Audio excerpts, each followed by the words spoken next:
So just testing something, and that is the topology tool, third powers or whatever. Depends on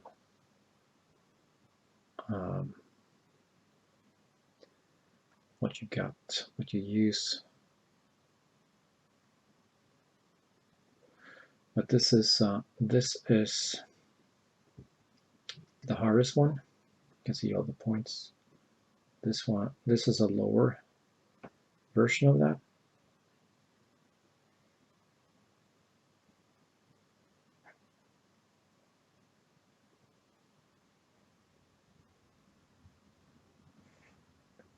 So this one and that one. The problem was, or is, if you use the topology tool, for example, the third powers one, is that, well, it's difficult to see just how it behaves and what you're doing, especially when you get to the nose area. It can be kind of like a hack. Actually, it's easier this time around because I deleted everything in the background, so it's actually easier now to do it. But if you go like this, then it can be kind of like hard to see what's going on. So, but since I deleted the stuff in the background here, it's easier now, much easier.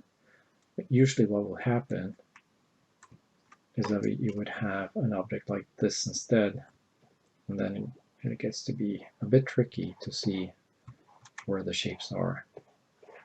But what you can do is that you can take this one, a LowRes object, and put the highest one in the background, and it gets to be easier, really.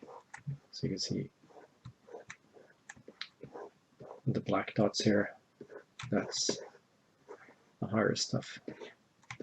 So it gets to be easier, really, to retopologize. It's easier to see what's actually going on.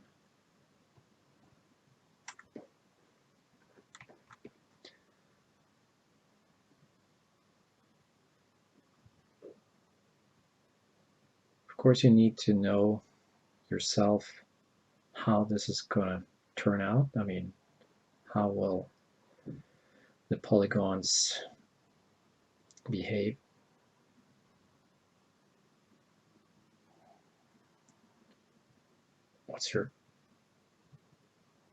What is the polyflow going to be like? But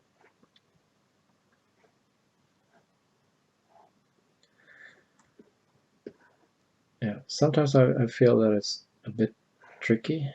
For example, sometimes it will not create the polygons in that area. And the reason for that is because the background object is not high-res enough. So I was never really a fan of that in LightWave, but you could also right-click on it to delete it.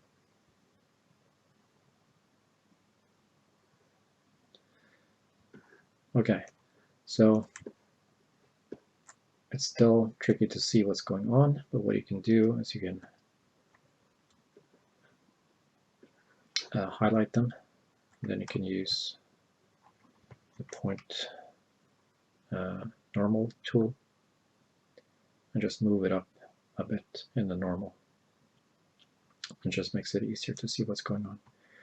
Fixing these is a matter of taking this edge and this edge and bridging using the LightWave bridge tool.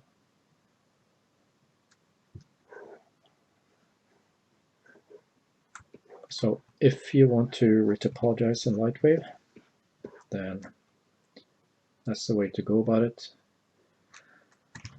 I'll just delete this. I just want to take this one and let's see if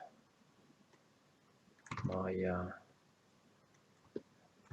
theory hypothesis holds water.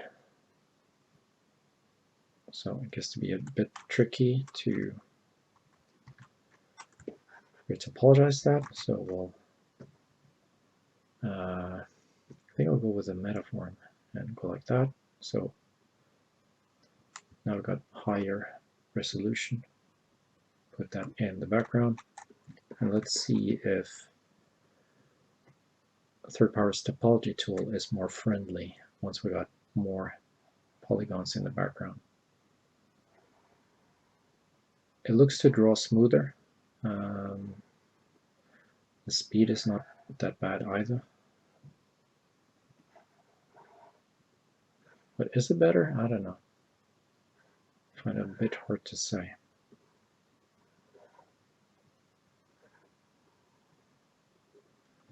Okay, take these guys. Well, it's a touch better perhaps, but it's still missing these guys right here. So anyways, I just wanted to show you that trick that it might be easier to actually use a low-res object in the foreground layer and then use the topology brush. Of course, you can choose if you want wireframe shade on that or just a smooth shade.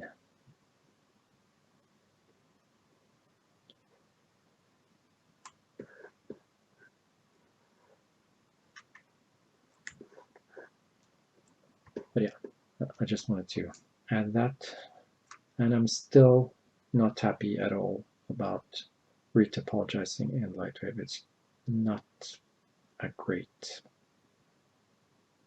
application to retopologize in. It's slow and inaccurate. So